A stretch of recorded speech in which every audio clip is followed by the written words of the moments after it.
Hello बच्चों, let's read the question. The question says few capacitors are connected to a battery of 12 volt. What will be charge on each capacitor in microcoulomb?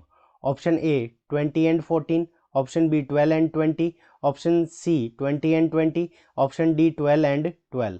ठीक है बच्चों, सो इस question के अंदर हमें बताना है कि हर एक कैपेसिटर के ऊपर कितना चार्ज होगा.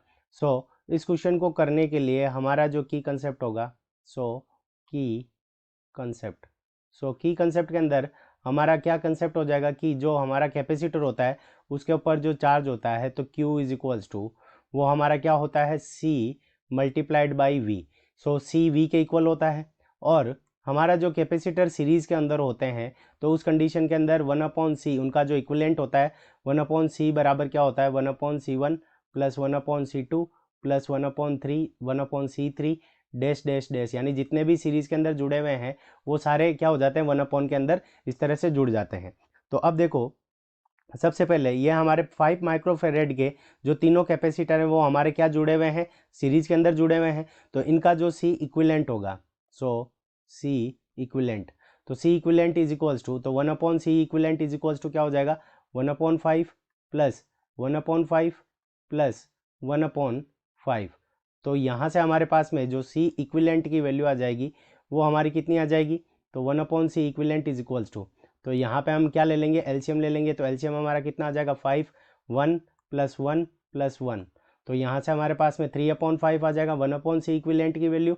सो यहाँ पे अगर हम देखें तो C इक्विलेंट जो हमारा हो जाएगा इन सब का वो कितना हो जाएगा 5 डिवाइडेड बाई 3. तो C इक्विलेंट हमारा कितना आ गया यहाँ पे 5 डिवाइडेड बाई 3. अब ये किसके साथ पैरेलल के अंदर है, तो 2 माइक्रोफेरेड के, तो 2 माइक्रोफेरेड वाले ये दोनों कैपेसिटर क्या है सीरीज़ के अंदर है. तो इनका C इक्विलेंट अगर हम कैलकुलेट करें तो C equivalent is equals to, तो C equivalent is equals to क्या हो जाएगा 1/C equivalent is equals to 1/C1 plus 1/C2. तो यहाँ से हमारे पास में क्या आ जाएगा 1/2 प्लस 1/2 और ये वैल्यू हमारी किसके इक्वल होगी 1/C इक्विलेंट के. तो यहाँ से हमारे पास में जो C इक्विलेंट आ जाएगा वो हमारे पास में कितना आ जाएगा 1 आ जाएगा. अब ये जो C इक्विलेंट आया है इन दो माइक्रोफेरेड के कारण ये इसका कितना आ जाएगा 1 माइक्रोफेरेड, और यहाँ से इन तीनों 5 के लिए क्या आ जाएगा 5/3 माइक्रोफेरेड. तो यहाँ से ये दोनों क्या हो जाएंगे आपस में पैरेलल हो जाएंगे. जब पैरेलल होगा तो वोल्टेज दोनों के अंदर सेम रहेगा. तो सबसे पहले हम निकाल लेते हैं चार्ज ऑन टू 1 माइक्रोफेरेड, या फिर ये जो 2 माइक्रोफेरेड के दोनों कैपेसिटर हैं इनके ऊपर कितना रहेगा, तो इनका इक्विलेंट हमारे पास में कितना आया था तो 2 माइक्रोफेरेड. तो इनका इक्विलेंट हमारे पास में आया था 1 माइक्रोफेरेड मल्टीप्लाइड बाई, यहाँ पे माइक्रोफेरेड है तो 10⁻⁻⁶ मल्टीप्लाइड बाई वोल्टेज हमारे को कितना दे रखा है 12 वोल्ट. तो यहाँ से हमारे पास में जो वैल्यू आ जाएगी वो कितनी आ जाएगी 12 माइक्रोकूलम्ब, ये आ गई हमारे पास में. और सेकंड नंबर इसके लिए चेक करेंगे तो यहाँ से हमारे पास में जो Q आ जाएगा तो Q is equals to C multiplied by V. तो C इसका इक्विवेलेंट कितना आया था तो 5 डिवाइडेड बाई 3 मल्टीप्लाइड बाई 10⁻⁻⁶, और वोल्टेज हमारा कितना दे रखा है 12 वोल्ट.